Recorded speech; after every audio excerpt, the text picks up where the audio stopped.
Snapchat message from Holdy, Snapchat username Holdy, I think that's how you pronounce it. If you were to tell Robin or your future child how to be successful in general, what are the 3 most important pieces of advice you would offer them?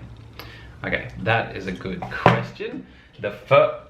I've spilt water all over my desk, by the way. This is not an act of success, I tell you what. I have not been successful in keeping the water in my bottle for today. Absolutely ridiculous. I'm gonna get a towel. Okay, 3 general success principles. Firstly, I would say go and look at my other YouTube video on this. It's literally called My Secret to Success. But basically in that video, I'll put it up here. Basically in that video, I said my number 1 secret to success is to model people. Find the people with the results that you want, go model them. I take it by the wording, you want kind of a bit more specific breakdown of the 3 main things within that.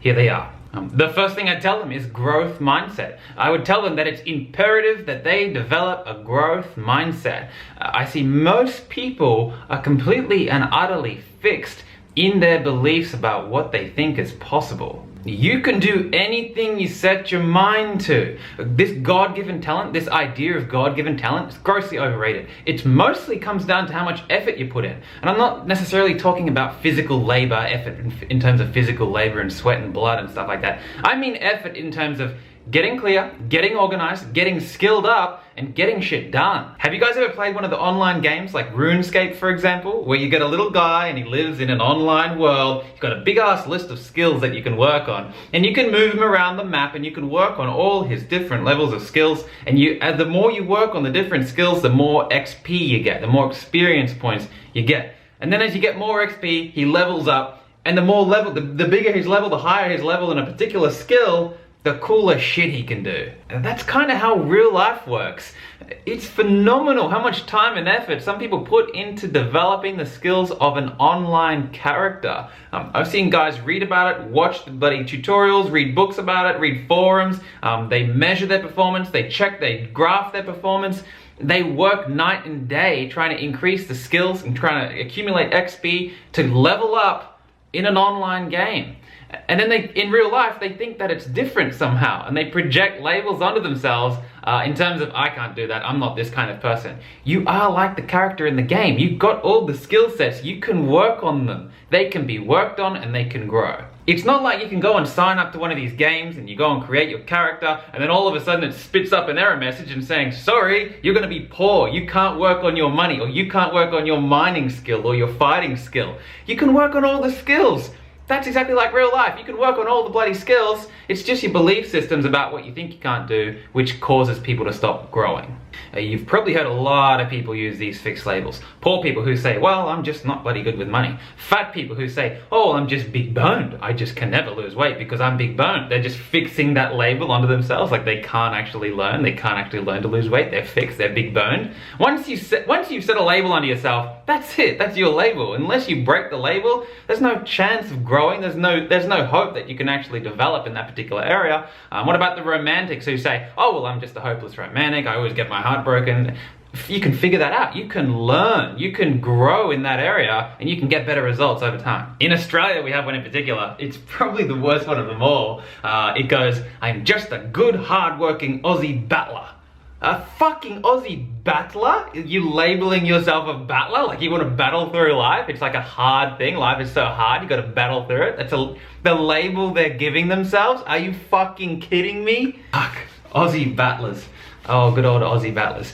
If you have fixed labels, if you think you are a certain way, cool story. Go work on it. Fix it. You are capable of breaking the mold. You are capable of growing. I'd say the second pillar of success that I would pass down is to cultivate hunger. Look, the people with the results are the ones that want it the most. The system isn't designed for the individual man or woman to succeed. Take a look at how fractional reserve banking works and you'll see why most people aren't financially free. Take a look at how the healthcare system works and you'll see why this generation of Americans have been dubbed the sickliest generation of human beings ever. Have you taken a look at the top 10 list of what kills most human beings today? Check it out, take a look at number 4, and really think about that. If you want health, if you want wealth, if you want wisdom, you've got to be hungry for it. You've got to cut through so much crap to get to the truth. If you've got a lukewarm, piss pot level of desire, you kind of think, oh, well, you know, I could take it or leave it. You will drown. You will drown in mediocrity. Go out into the physical plane and take a list of everything you love and everything you want. Think about those things every day and every night with love and cultivate your hunger. And the third thing I would pass on is resourcefulness. Excuse number 1 and number 2 of all the low result bearing humans on earth is, I don't have enough money to start, I don't have enough time to start. They think they don't have enough resources, but the truth is they don't have enough resourcefulness. What do you have to offer is the question to ask. You already have wealth somewhere, and if you want to grow it, you have to start with using what you've got first. So you don't have $1 million and 25 spare hours a day to start a business? Cool story, neither did anyone else. So what do you have? Do you have physical strength and stamina? Then start by providing labor. Use what you've got to build your wealth. Do you have exceptional communication and persuasion skills? If so, get in front of people and pitch them your idea. Use that skill, use that wealth to get what you want and grow your wealth in other areas. Are you exceptionally good looking? Use it. Oh, well, I don't want to do that. Mum and Dad and Mary Smith down the road might think X, Y, Z. Well, you're just not hungry enough if you're coming up with those kinds of excuses. Everyone has enough capital to start right now. It just might not be in the form that they think it should be. Time and money. So figure out where your wealth is currently stored and use it to build more. So my 3 pillars of success: develop a growth mindset, cultivate hunger, and be resourceful.